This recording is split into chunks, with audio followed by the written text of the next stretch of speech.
Emitt was born the 25th of July, 1941. And it was a very difficult birth.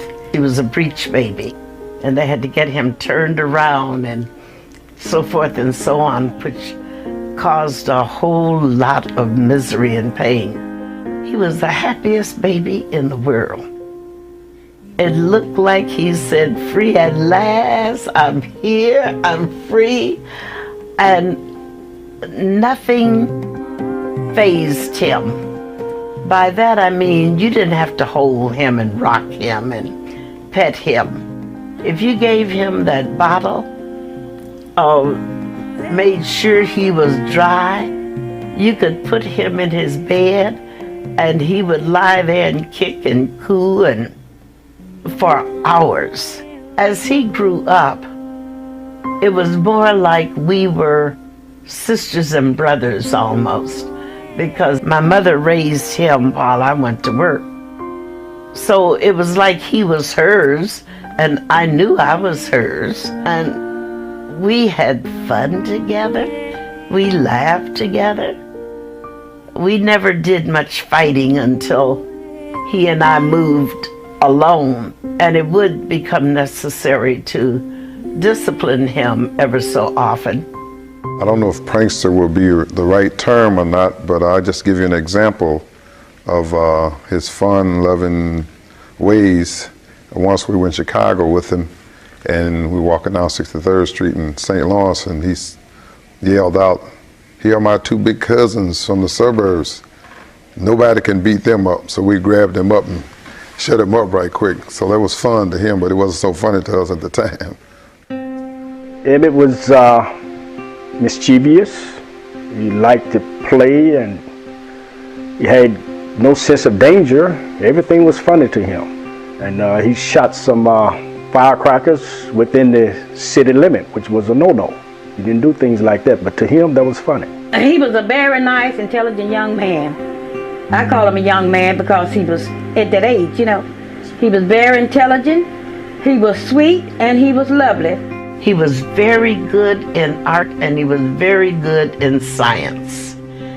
I don't know, he seemed to unravel that science like nobody's business. He was very good in spelling too.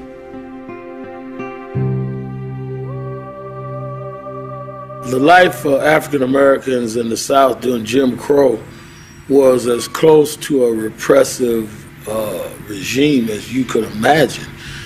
Blacks could not eat at public restaurants, couldn't rent hotel rooms, literally had to ride in the back of buses or public transportation.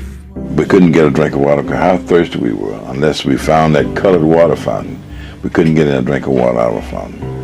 Our school term was from 4 to 6 months a year, and we had no busing. There were no buses that bused us to school. We had to walk to school 3, 4, 5 miles, whatever, just to live from the school. African Americans were forced to live in certain communities, and they had to develop within that community. And there was not much difference between segregation in the South and apartheid in South Africa. Life for blacks was one of seclusion and of being in every way, shape, and form treated as less than human, less than equal. Blacks in those days it was against the law to say yes and no to white folks. And if it didn't, then you could be beaten and even killed for saying yeah and not calling him by his name. African Americans had no protection from the law because in most cases they could not vote. And if you cannot vote for the sheriff or the police officers or the mayor, then they do not have to loan any type of assistance to you. And therefore, African Americans lived in this constant fear of something happening to them and they're not being able to react. My brother was beaten almost to death in Jackson because he went to Walgreens and sat down to have a sundae or whatever he ordered. They beat him almost unmercifully right here in Jackson. I guess I can't really describe how impoverished it was. No matter how wealthy you were as black, there weren't many wealthy people anyway, but But those who had little money, they were no different. You're just another nigger.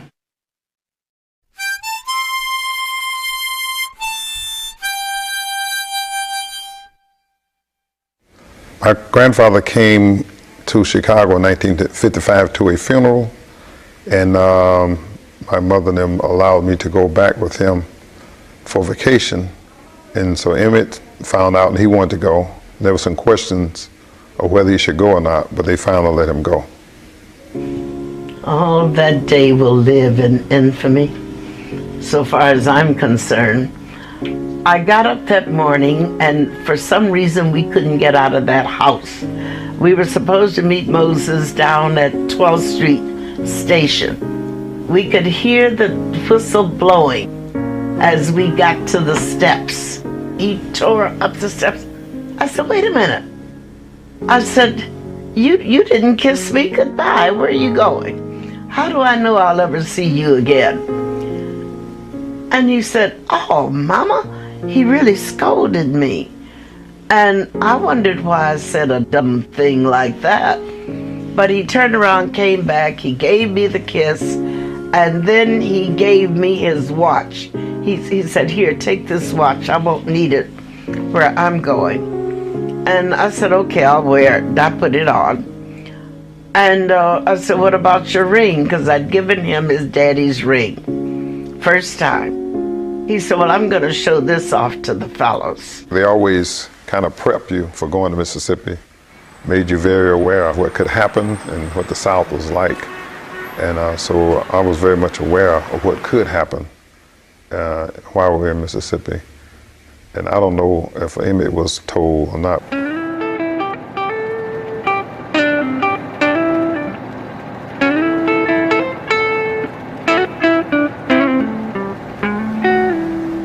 That summer when Emitt and Wheeler arrived, it was the beginning of the cotton harvest time.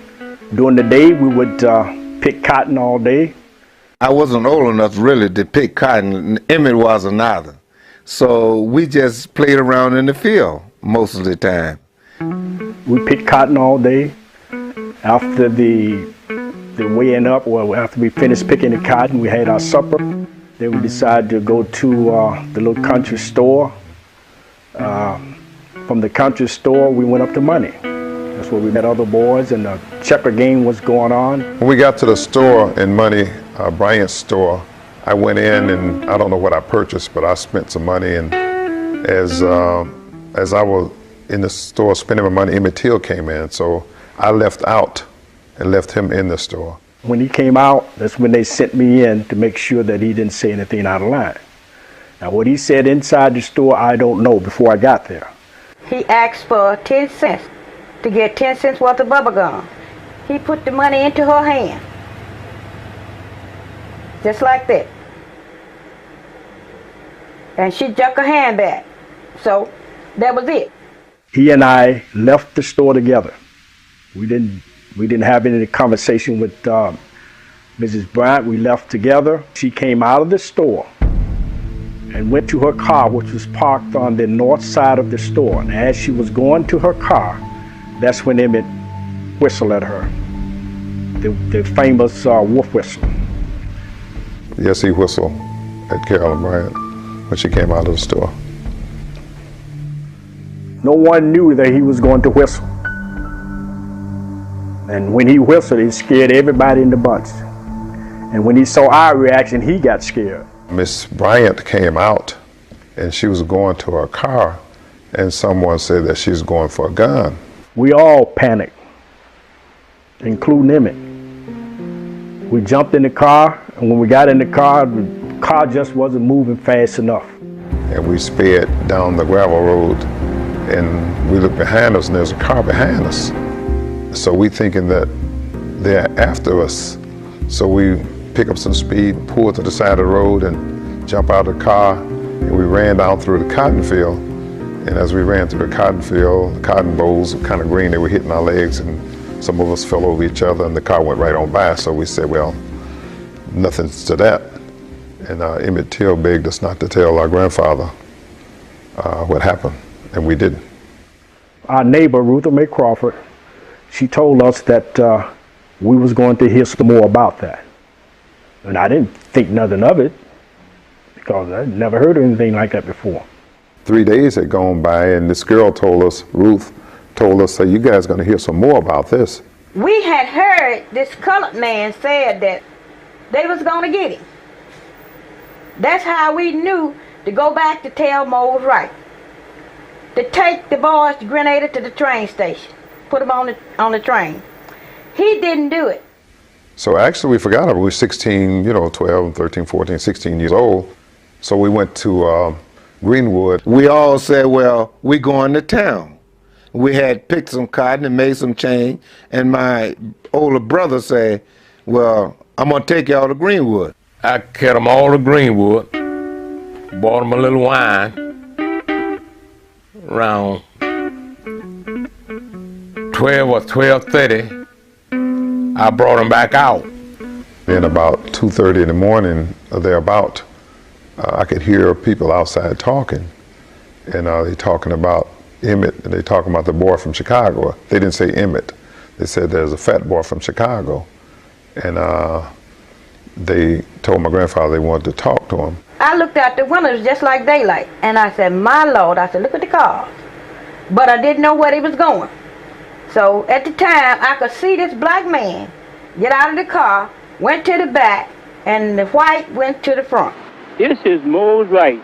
I am the uncle of Emitt Lewis Till. Sunday morning, about 2:30, someone called at the door. And I said, who is it? And he said, this is Mr. Brian. I want to talk with you and the boy. And when I opened the door, there was a man standing with a pistol in one hand and a flashlight in the other hand. And he asked me, did I have two boys there from Chicago? I told him I have. And he said, I want the boy that done all that talk. So they came to my room first, and they had a pistol in one hand, a flashlight in the other, and they looked on me and Maurice, who's in bed with me, and they recognized that Maurice or myself, we weren't the one that they were looking for. So they passed on through the house to the third room where Emitt was in the bed with Simi. And so we marched all around through two rooms, and I found the boy in the third room in the bed with my baby boy. I hear this noise in the bedroom, and I look up and I see this Roy Bryant. I knew him. And I saw the other tall, bald-headed man. They was hollering and fussing. They told me to lay back down and go to sleep. But I kept my eyes open and saw what was going on, that they was going to take Emitt. And at that point, I didn't know where they was going to take him. I said, well, maybe they're going to take him home. They aroused him out of the bed, and I don't think he really knew what was going on. So he was answering their question, but he wasn't saying yes, sir, and no, sir. And so they became irate about that, and they started cursing and swearing. And I think he wanted to put on his socks or something with his shoes, and it was a terrifying experience. He had no idea what was going on, really. Yeah, had no idea the kind of people that he was dealing with, he was faced with. He had no way of conceiving what the South was like, no kind of way. In the room, my mom, she offered them money not to take the boy, and that's when Roy kind of hesitated. But Marlon wouldn't have nothing of it. He had made up his mind. He was the one with the gun. He had a .45 in his hand, and he was calling the shots. And he claimed that he was just going to take him up the road and just whip him and turn him loose. That's what he said he was going to do. They were telling my grandfather if he's not the one, they was going to bring him back. And they left. And after they left, nobody said anything to anybody. And they marched him to the car, and they asked someone there, well, this is the right boy? And the answer was, here. And they drove toward money. After they left, Mama was very upset. And Daddy was walking around, all he could say is, he was saying, that's all he could say. I do know that you don't whistle at a white woman in Mississippi. And I was praying that they didn't kill him. I wasn't going to kill him, just maybe torture him a little bit and bring a kid back to his grandfather. But I'm laying there in the bed, waiting for them to bring him back. Every car that I would hear coming down the road, I thought it was them bringing him back. But then when it began to get turned towards dawn, I knew they weren't going to bring him back.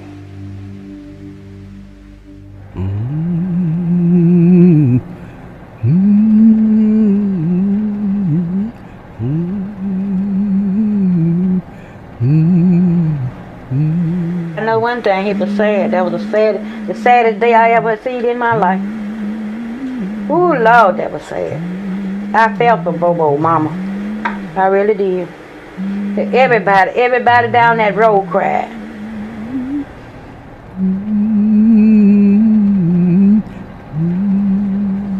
Mose Wright knocked on the door and said, "They're taking my boy."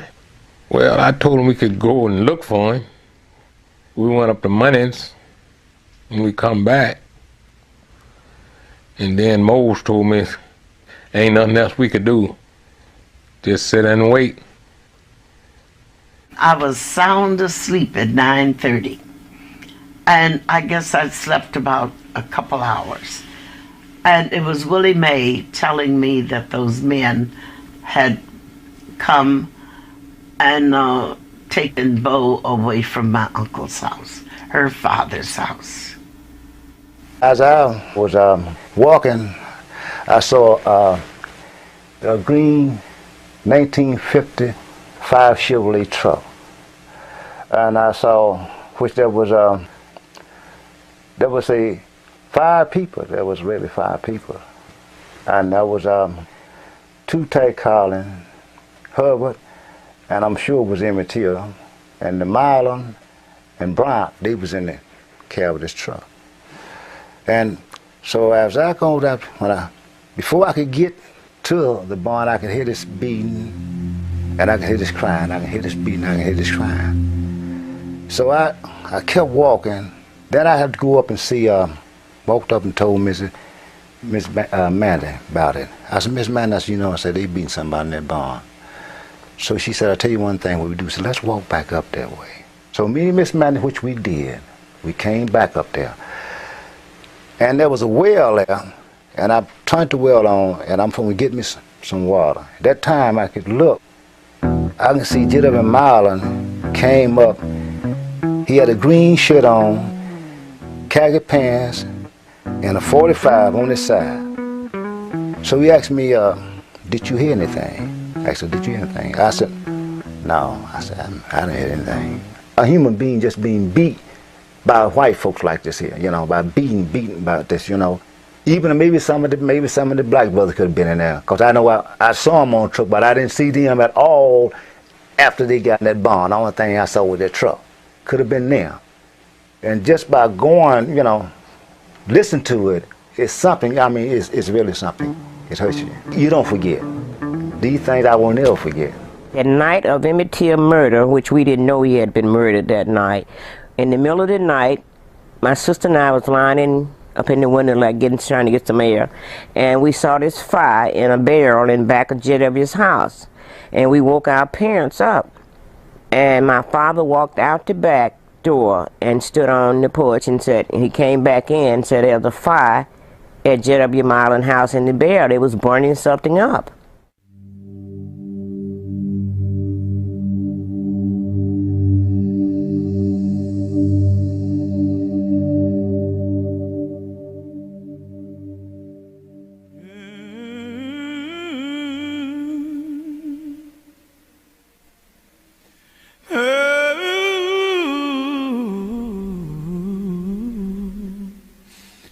The sheriff came and told me they had found the body at Phillip and wanted me to go and identify the body, which I did. And we found the body with Didn't have on any clothes at all.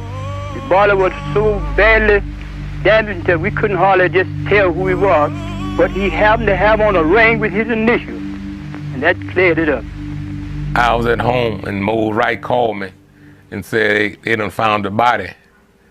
And I want to go down there, then identify his body. And I carried him down there.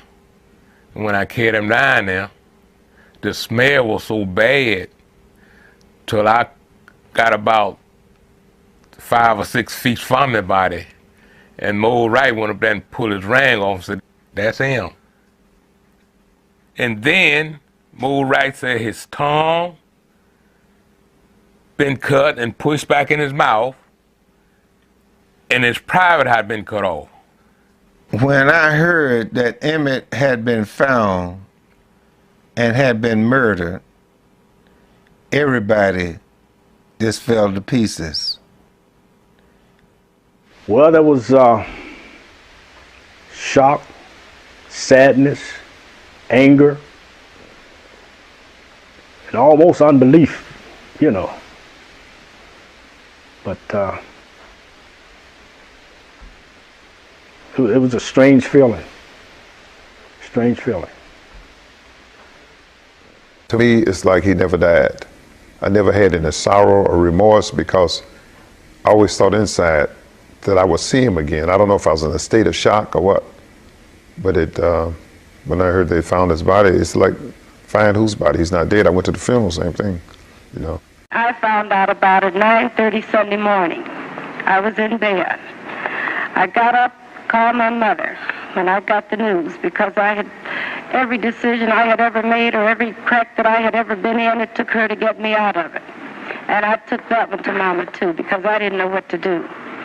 Mother told me to come right over and she would start making calls. And I got over there as quickly as I could make it. And that wasn't very long. By now, everybody is they're screaming, they're falling out. And I ran over to try to help my mother. And I felt such a vibration coming from her to me until I jumped back, because it seemed that I was going to take her life away from her. It seemed that her life was draining into me, and I could feel myself building up, getting strong enough to carry on. Sheriff Strider wanted an immediate burial because he knew that it wouldn't be good for the state of Mississippi for people to see what had happened to Emmett Till. And the only way you could stop people from seeing was to bury it. I mean, get it out of sight. I don't know what authority he had to bury my son, but he took that authority. We was told to meet at the church. We're going to have a funeral today. We're going to bury the body. We all went to the church that day. The grave was dug. The body was there in a pine box. It had an awful stench to it. And we was getting ready to put the body in the ground when we got word to stop the burial.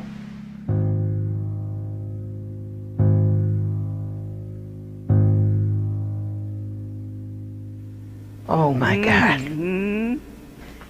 Number one, when I first saw that box, I just collapsed.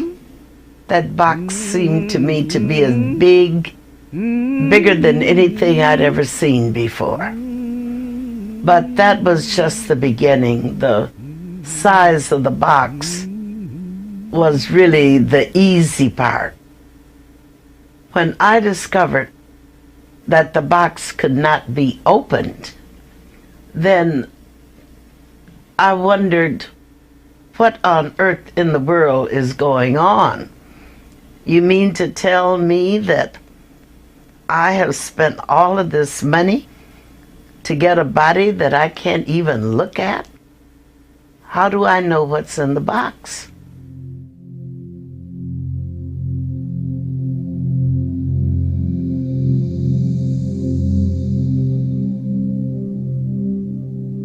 I said, Mr. Rayner, do you have a hammer? He said, what do you mean? He said, yes, I have a hammer. I said, I mean, if you can't open the box, I can. And I'm going in the box. All right. He said, Miss Bradley, if you're that determined, I want you to go home and relax. He said, I'll go in the box and I will call you when I take the body out of the box. And when I was satisfied with that. I had to see, though, what was in there. And when I got back to, when he called me and I came back to the funeral home, about 3 blocks away, an odor met me that nearly knocked me out. I said, what on earth in the world is that? It was Emmitt's body. That's how the smell was so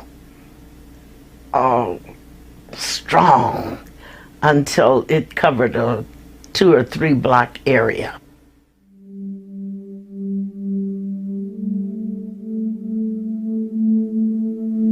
My father was on one side of me, and Rayfield Moody was on the other side of me, and Jean was at my back. And I shrugged them. I said, turn me loose.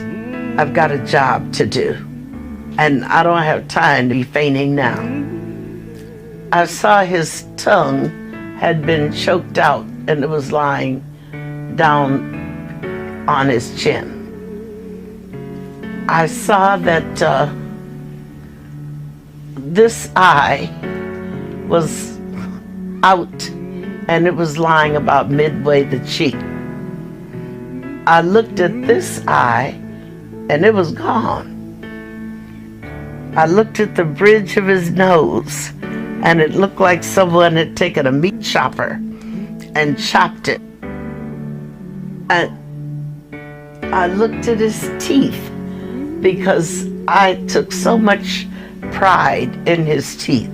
His teeth were the prettiest things I'd ever seen in my life, I thought. And I only saw 2. Where are the rest of them? They'd just been knocked out.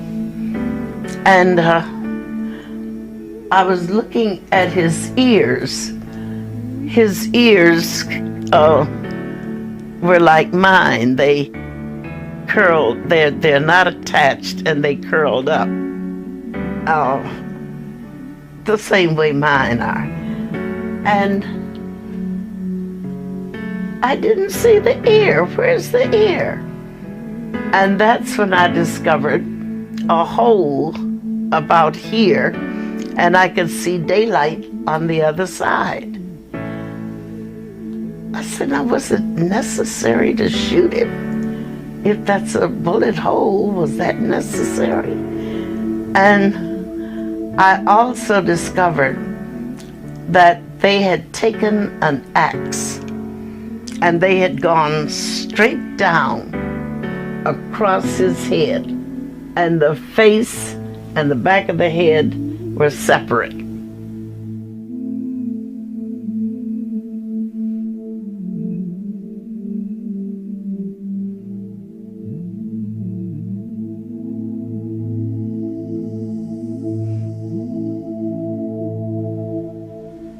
Well,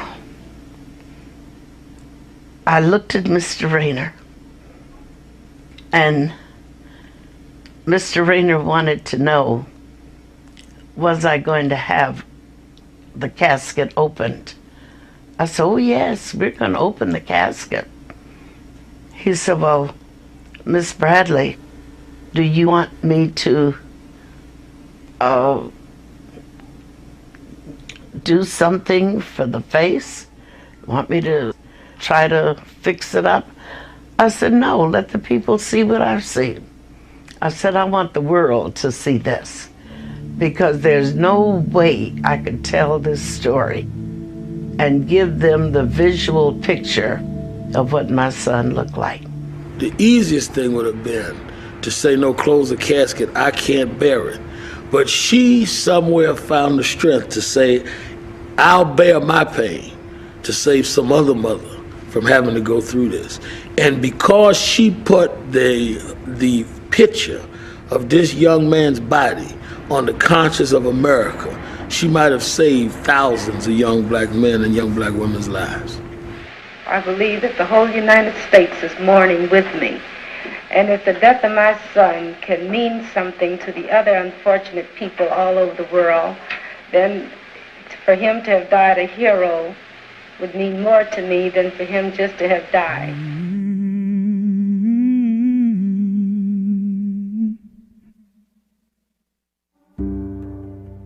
Trying to get into the church to have the funeral was nearly mission impossible.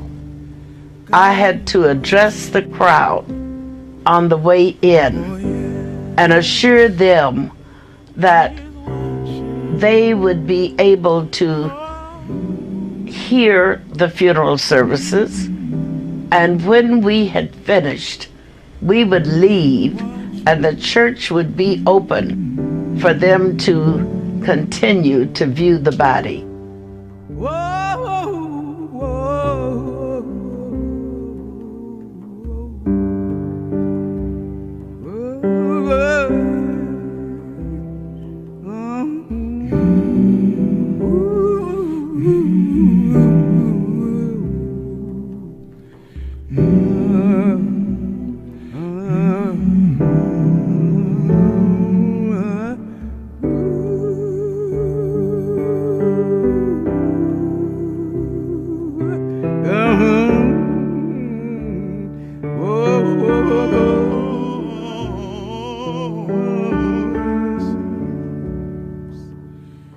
I went to the funeral, I saw the body of Emitt, and it's like it wasn't him, you know. I can't explain it. It was like, this is not Emitt, you know. So I didn't feel any sorrow, you know, because inside I'm gonna see him again, you know. That's the way I felt. That's not Emitt. People sort of can deal with things they don't have to look at, but it's hard to view a corpse and turn your head. And it was like in your face, you're gonna deal with this time. And that's why generations unborn owe Miss Mobley a lot, because she was able to graphically bring home what 1,000 speeches couldn't bring home. She made America deal with its ugly racial problem.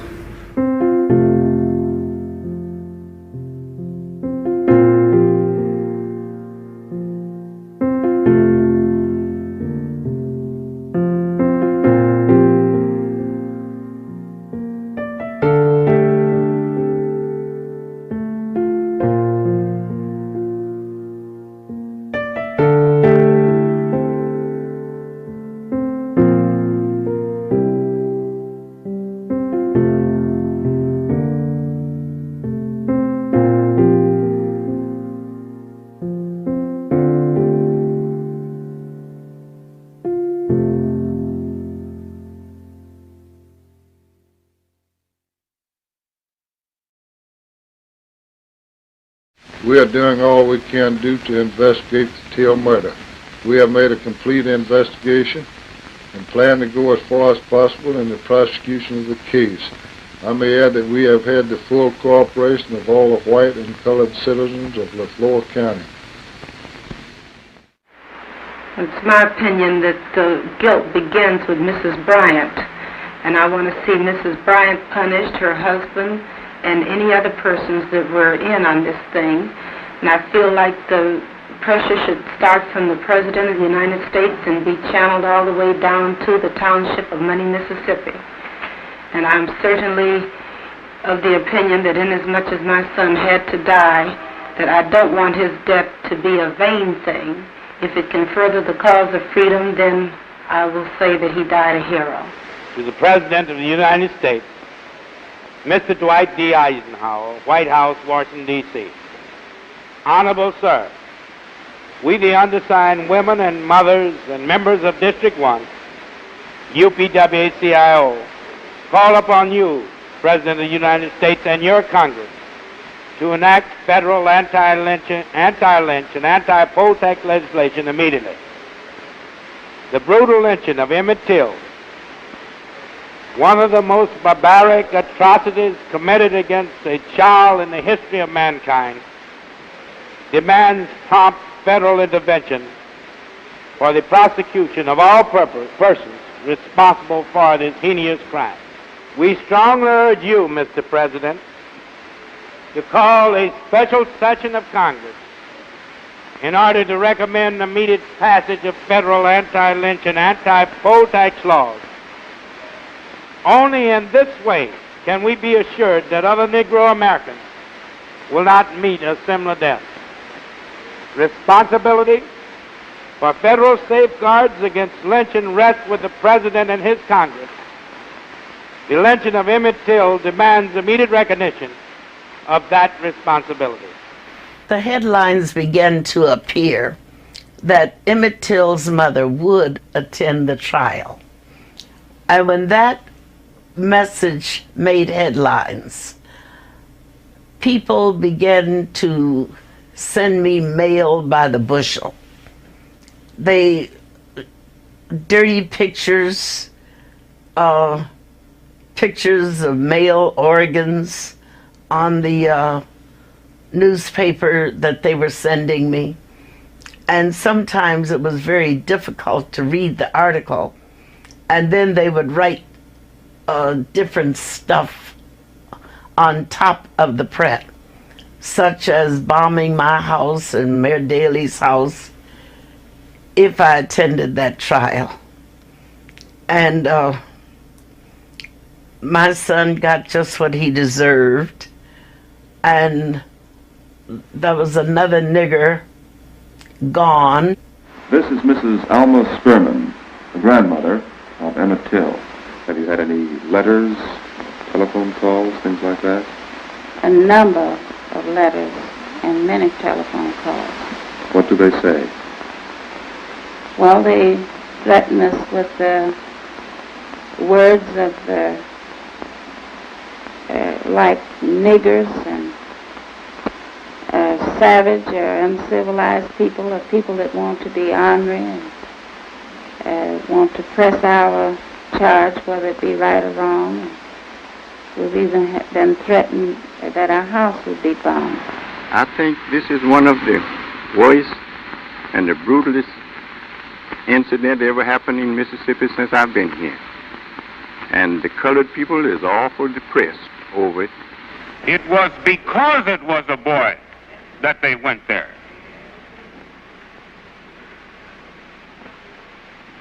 They had to prove that they were superior. They had to prove it by taking away a 14-year-old boy. You know, it's in the virus, it's in the blood of the Mississippian. He can't help it. I'd like for the NAACP or any colored organization anywhere to know that we are here giving all parties a free trial and intend to give a fair and impartial trial. And we don't need the help of the NAACP, and we don't intend for them to help. We never have any trouble until some of our southern niggers go up north and the NAACP talks to them and they come back home.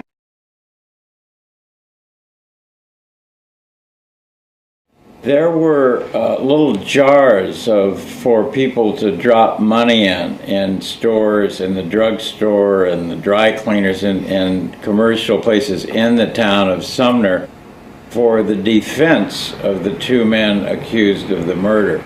And I must say it was a strange, eerie feeling and very uncomfortable feeling to see these little jars of money being collected to defend two men who, it seemed, understood were the murderers. What are the exact charges brought against Roy Bryant and J.W. Milam, Mr. Chatham? The formal indictment is that they did willfully, unlawfully, feloniously, and of their malice aforethought, kill and murder Emmett Till, a human being. Is there any other charge brought against these men, Mr. Smith? Yes, charge of kidnapping. Is there any further description of that charge? No. What possible penalty under the law is there in this kidnapping case? It could carry the death penalty just this.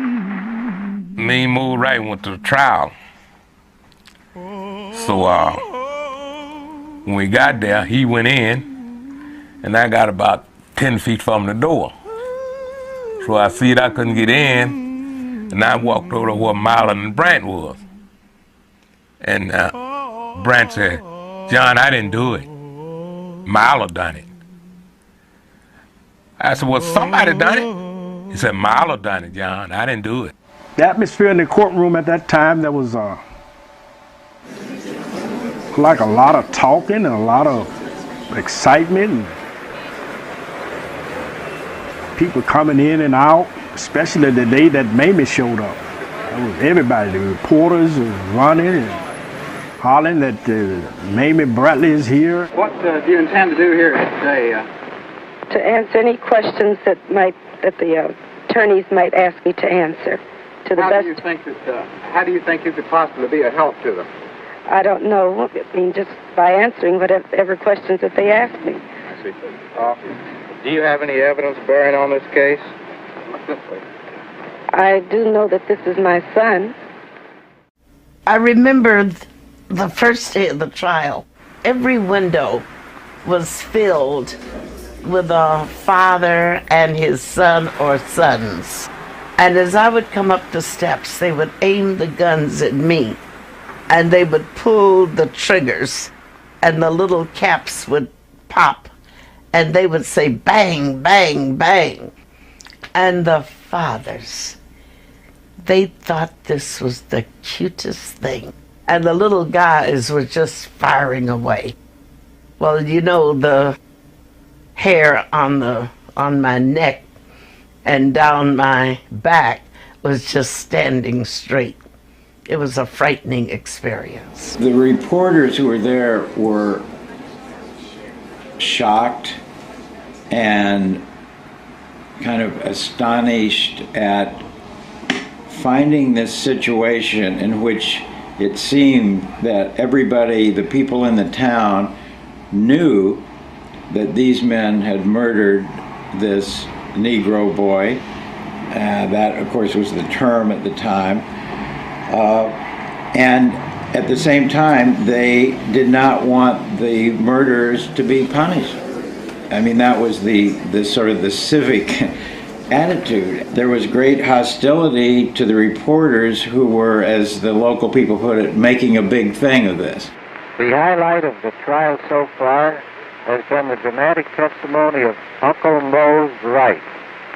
In court, he dramatically pointed at the two defendants, Roy Bryant and J.W. Milan, and said that they were the two men who came to his house on August the 28th and took the boy away.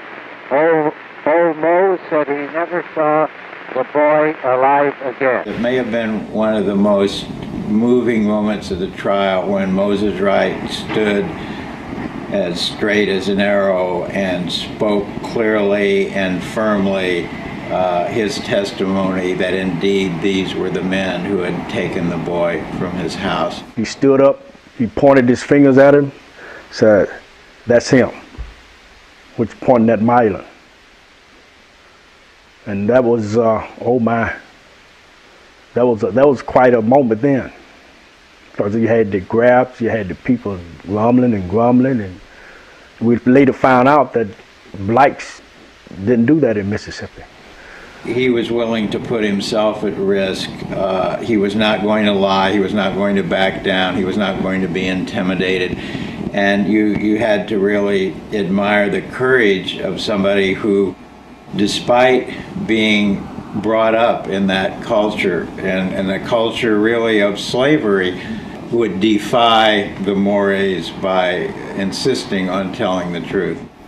You got to remember now, back in those days, it was suicide almost for a black man, a black person, to go in a courtroom talking about testifying against a white man, because the whole court was white. Ruby Hurley, Amzie Moore, and Medgar Evers at the trial. They came to the trial every day.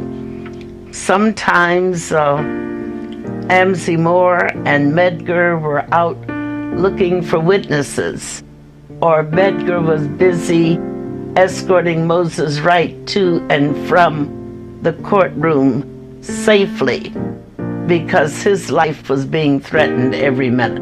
Medgar was the one who actually was on the scene and went to money and went to places trying to get information around. Now Ruby Hurley, and this is not going to think nice from Rudy, because Rudy, like most of the big shot NAACP folk, they sat back in their Irish offices in Atlanta and New York and did nothing but direct.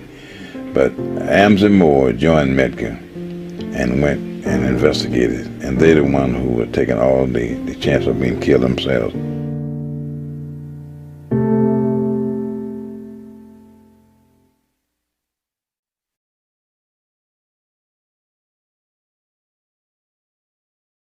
The defense attorneys have told us that the new state witnesses, and they have also questioned, will talk about hearing groans from a shed. Is that correct? Yes, they will. Will that definitely establish the time and the place of the actual crime? It won't establish the time and place of the actual murder, but it will connect the defendants with the crime. Did any of these witnesses see the defendants at the scene of the shed? Yes, one of them. When they called me to take the stand, and I took the stand, and then they asked me these questions, about about the one that did the murder, did the killing. Do you see do you see him in court? I said, yeah. Was it in here? I said, yeah. He said, would you go there and point him out? Smiling, and this is Brian. They were sitting right there. What they did to me when I was on the stand was just unconscionable. They tried to make me confess that I had conspired with others to get double indemnity on Emitt's 5-cent and 10-cent policies.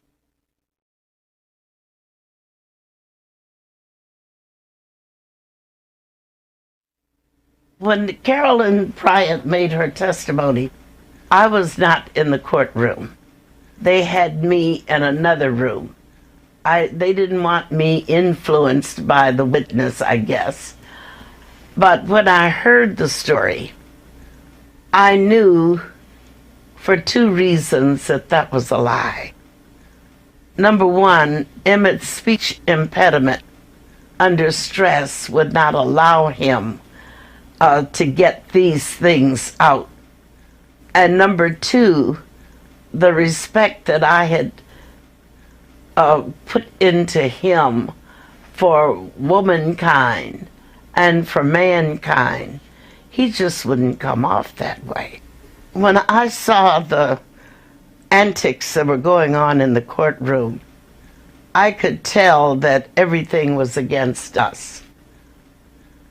And when the jury retired to render their verdict, I noticed that the black people who were lining the walls and the backs of the room, they were quietly leaving the courtroom.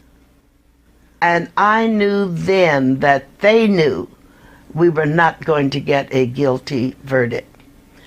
And I said to my party, it's time for us to go. Congressman Diggs said to me, and miss the verdict? I said, this is one you don't want to hear. The verdict is not guilty. To satisfy me, they agreed to leave. And I guess about 45 minutes away from the courtroom, the verdict came in, not guilty.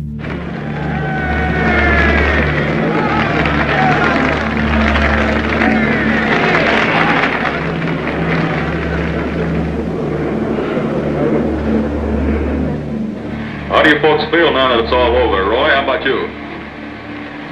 I'm just glad it's over with. J.W.? I am too. Mrs. Bryant, Feel fine. how about you, Mrs. Milam? Did you expect this verdict? Well, I was hoping for it.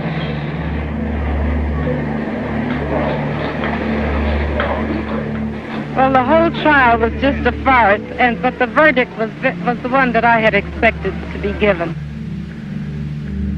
Do you feel that all the witnesses were brought into the case? No, 2 of the witnesses were being held in protective custody in Sheriff Strider's jail in Charleston. My first reaction when I saw that they come in and said not guilty was unbelief, anger, revenge. And one of the reasons that I went back home was we had 2 guns. I just had the idea, hey, we could fight it out. My only problem was there was no gun for me. But I wanted revenge. I carried a chip on my shoulder for many years. It was obvious that they had no trouble deciding that they were to let these men go free.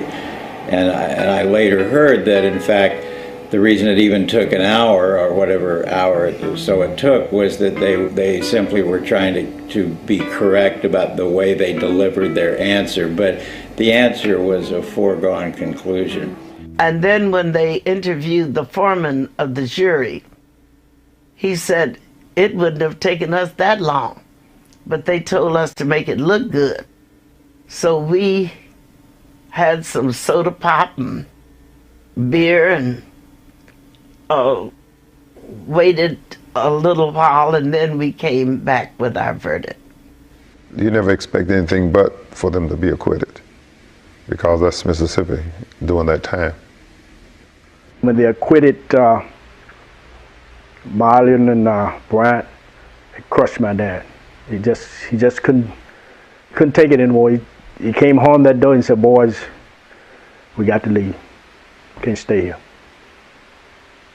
Basically, we had no law back in '55 in relation to black and white killing each other. Mr. Wright, the trial has been over for a week now. How do you feel about it after thinking it over? I don't have any issue. Were you surprised, or did you expect the verdict of acquittal? I was thinking doing just like it went. You weren't surprised with the verdict? It didn't surprise me. When did you come to Chicago? Monday night. Why did you leave Mississippi, Mr. Wright? Well, after Friday night, those men came to my house, but I just wasn't satisfied no more there. I just got willing and ready to leave, and I left this as quick as I could. Men came to your house? Friday night, 2. What did they say? Well, I've gone to bed, and I got restless through the night, and I got up and got in my car and went out to his church and stayed all night in the car. And a friend of mine told me that he was passing going home, said the car drove up in my yard and 2 white men was in it. And they got out with flashlights, just flashing all around the house, looking around the house. Of course, I didn't know anything about it, but I was just got restless through the night. And the next morning, I got up and went up to the house and just pulled of the crop a little I had there, and I just got in ready to leave right now. And I just you go back to the kidnap trial. So I'll go back to that. I promised the sheriff I'll be back, and so if I leave, I'm going back. But after then, I'm through with Mississippi forever and ever.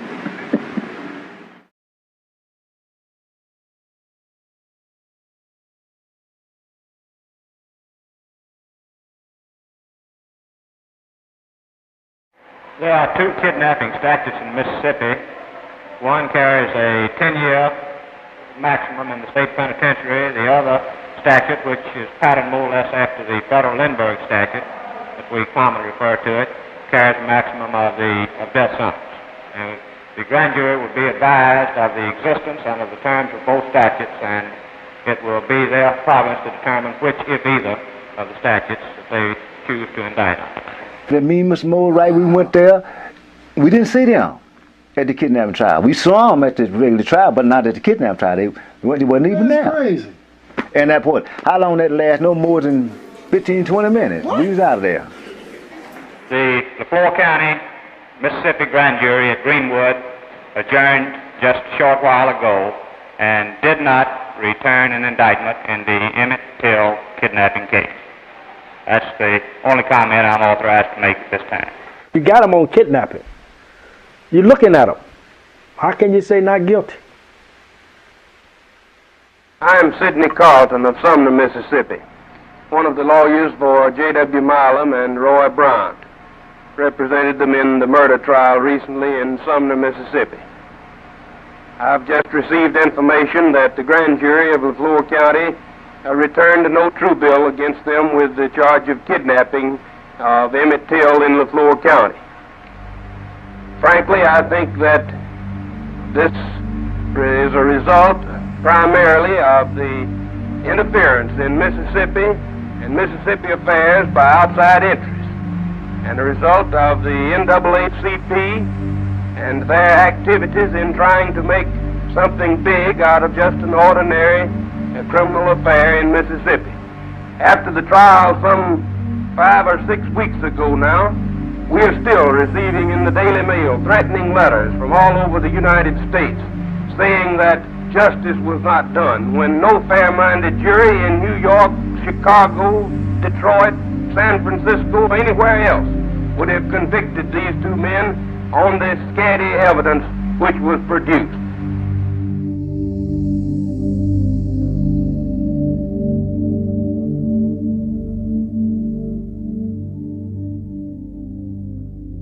I know that Milam and Bryant had help when they murdered Emmett Till. Number one, they recruited a black boy, Leroy Too Tight Collins. He was seen on the truck restraining Emmett. That was the purpose of his being there. And I heard later that he told the two men that he was having difficulty restraining Emmett, and they stopped and picked up another guy. At the time of Emmett Till's death, I was 13 years old. And me and my friends was walking down the streets, and we walked up and to the truck that Too Tight and Jim Lee was washing out. And I asked him what was the blood from, and he told me that it was from a deer they killed that night. But later on I found out that it was not a deer, it was Emmett Till's blood. J.W. Milam told my father they picked Emmett Till up, and they was going to kind of like rough him up or beat him up a little bit and let him go. That was his story. But Roy and Kimball really beat him bad, and things just really got out of hand. That was his story, but we know better. And beat him up so bad till he asked Leroy Too Tight Collins and gave him the gun and told him to shoot him and get him out of his misery.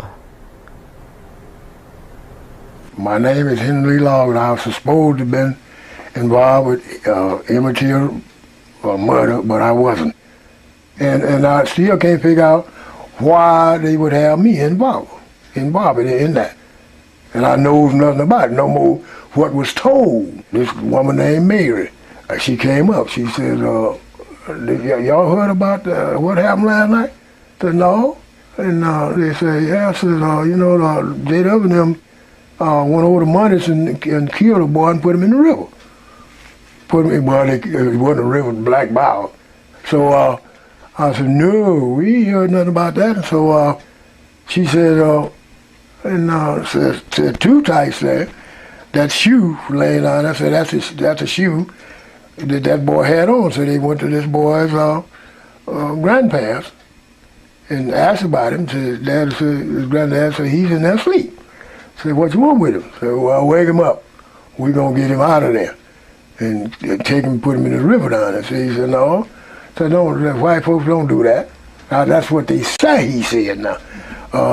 Said, don't do that. So I'll, if you let him stay here in the morning, I'll put him on a bus and send him back to Chicago. So no, they said, no, we want him out of here now. And said, I don't want to lie, I think they said that one of them hit the old man, the boy's granddaddy.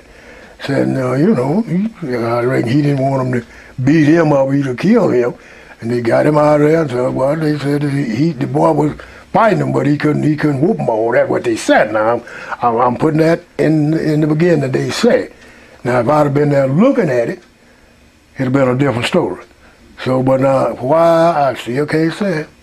Can't figure out why would they had me involved, and I know nothing about it. I believe that if people are still alive and there's evidence to connect them in any way, shape, or form to the killing, or to knowledge of the killing, or the conspiracy of the killing, they should be prosecuted right now. I don't care how old they are. I don't care their medical condition. If they're alive and were part of it, they ought to be dealt with. There is no statute of limitation to murder. And people to say, well, it's years later, it doesn't matter. I think anyone that does this, if it's on their dying bed, they ought to die a convict and die condemned for participating in any way for what happened to Emmett Till.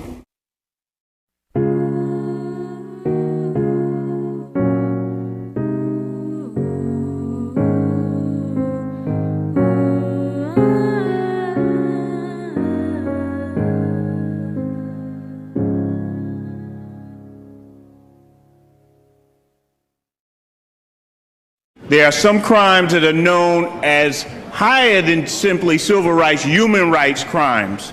And the whole human community needs to look in and ensure that justice is done. The clock does not stop on this question of justice. This is an injustice that continues as long as the murderers are at large and subject to being punished, but not being pursued. If y'all could stop talking for 1 second. Please be quiet. Because I think that this family should get much more respect than what we gave them.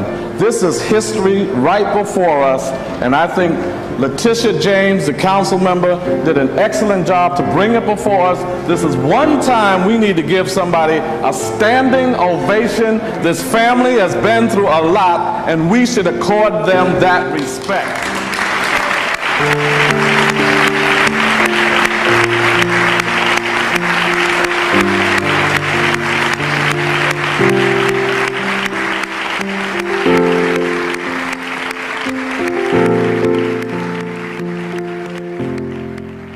Emmett Till is emblematic of many such injustices that took place during that period and since. Down south and up south, Mississippi to New York, and to some extent what we're seeing still take place 50 years later. So it's very, very important that we not forget. We need to bring this to the attention of the citizenry of the city of New York, and that all pressure be brought to bear to the Attorney General's office to get this case reopened. All around America, they will follow this lead, and Ashcroft will hear that protest. This case will be reopened, and one day, Emmett will rest in peace because justice will have then been done. Justice will have been served. Thank you. He whistled at a white woman and ended up dead at the bottom of a river. The 1955 lynching of Emmett Till was a key turning point in the civil rights movement. Now, nearly 50 years later, the Justice Department is reopening this case. A film called The Untold Story of Emmett Lewis Till helped renew interest in this case. Now we're going to go live to Washington, D.C. The Justice Department holding a news conference. They plan to reopen a murder investigation of a murder that is almost 50 years old and helped inspire part of the civil rights fight. Let's listen in. I'm pleased to announce a federal-state partnership to investigate the murder of Emmett Till. Federal prosecutors and FBI agents today are being assigned to investigate the Emmett Till murder in partnership with the District Attorney's Office and local law enforcement. Their findings will serve as the basis for any possible prosecution. Emmett Till unwittingly played a pivotal role in launching the modern civil rights movement. We owe it to Emmett Till, we owe it to his mother and to his family, and we owe it to ourselves to see if after all these years, any additional measure of justice is still possible. Thank you.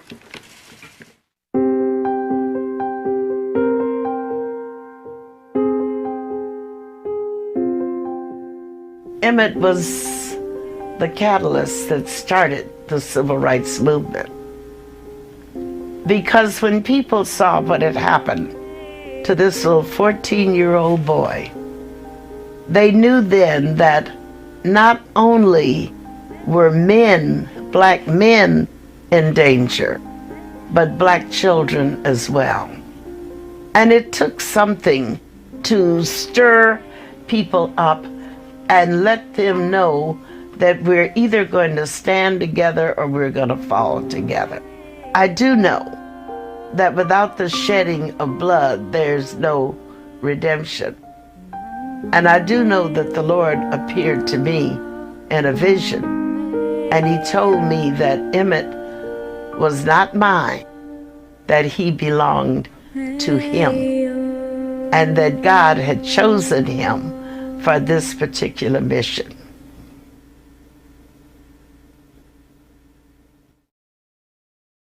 Mm-hmm.